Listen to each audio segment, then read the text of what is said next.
Мен қалаға келгенде 18-де едім. Шымкенттің шет жағындағы жатақханада ақша жетпейді. Оқуға грантпен түстім деп мәз болып жүрген едім, бірақ шәкіртақы дегені түкке жетпейді екен. Апта сайын пәтерден пәтерге көшіп жүріп шаршадым. Сосын Ермек ағаның бір бөлмелі подвал пәтері табылды. Арзан, айына 50 000 теңге. Маған ол кезде аспаннан түскен сыйақыдай көрінді. Бір бөлмелі, бірақ едені суық. Есіктің астынан жел ұрып тұрады. Түнде өзіңмен өзің ғана жатасың. Қаладағы жалғыздық дәл осындай болады екен. Ермек аға алғашында жылы адам сияқты көрінді. 40-тың үстінде.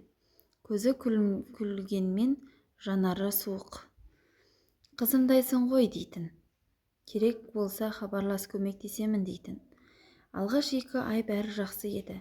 Сабаққа барып келіп, кешке тез тамақ істеп, үсті басыңнан дым иісі шықпайтындай тырысып тұрасың ғой. Жалғыз қызсың деген атақ оңай емес. 3-ші айда шәкіртақы кешікті. Телефонға бірдеңе түспеді. Мамам ауылда, бәрі жақсы ма деп сұрайды. Бірақ өздері қиналып жүргенде мен ақша сұрағым келмейді. Ермек аға есіктің алдына келіп тұрды.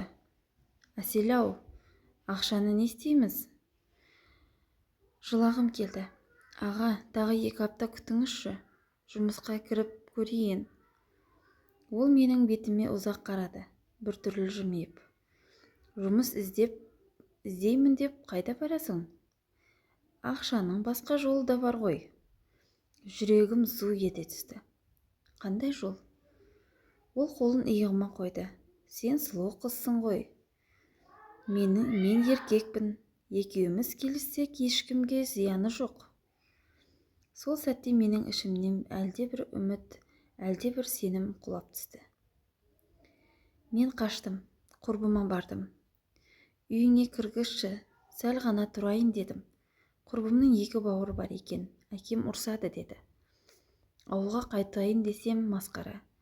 Отқызып жатырмыз деп отырған шешем не дейді? Ақыры өз аяғымен Ермек ағаның есігіне қайта қақтым. Тек бір рет, бітсін аға. Ол маған тура жыртқыштай қарады. Жақсы қызсың ғой, екеуміз де жақсы болады деді.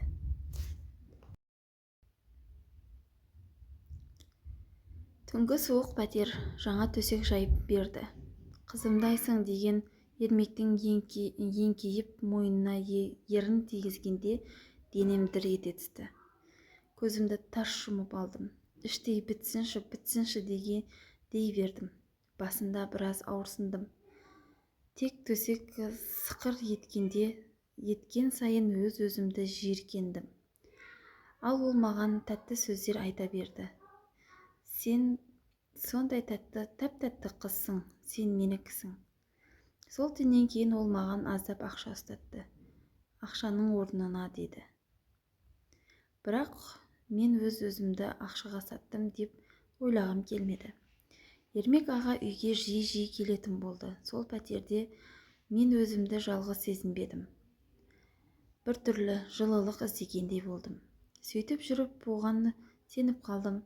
Ол мені шын жақсы көретін шығар деп ойладым. Бір күні ол жоқ кезде үйін ақтарып жүріп, некелік куәлігін көшірмесін көріп қалдым. Әйелі бар екен, 3 баласы бар екен. Осы сәтте өзімді көрден шыққандай сезіндім.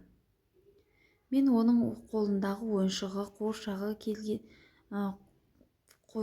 қуыршағы құмары келгенде қандыратын жалғыз қыз болған екенмін.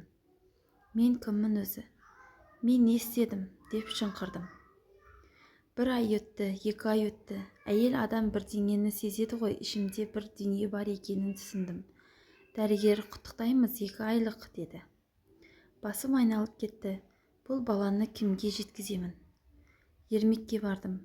Ол сасқан да жоқ. Маған айтпа, не істесең де өзің шеш. Мен ауылға қайттым. Оқу жайына қалды. Ауырып жүрмін, жағдайым болмай кетті дедім. ауыл іші жылы сөз айтпады. Сол кезде маған бұрыннан көзі түсіп жүрген бір жуас жігіт бар еді. Нұржан. Әсел, мен сені бұрыннан жақсы көремін деді.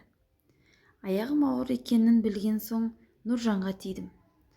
Ол бақыттан басы айналды. Балам, әйелім, отбасым деді.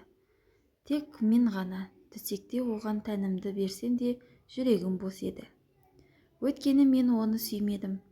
Түн ортасында ол жаным деп барлық денемді сүйіп құшақтағанда өзімді сол қаладағы суық подвалда жатқандай сезіндім. Ұлымыз туды. Нұржан ол баланы бауырына басты. Мен тек балам үшін күн кештім. Нұржан мені шексіз сүйді. Қазір мен ауылда бақытты әйел ата-анамын. Жылы үйім бар. Түнде жанымда күйеуім жатыр. Құшағы ыстық, бірақ менің тәнім ермектің қолында өтіп кеткенде өліп қалғандай еді. Түнде көзімді жұмып жатқанда ойлаймын, ол пәтер ақыны ақшалай төлемедім. Ол өз жаныммен өтедім. Енді өмір бойы өтеп келемін.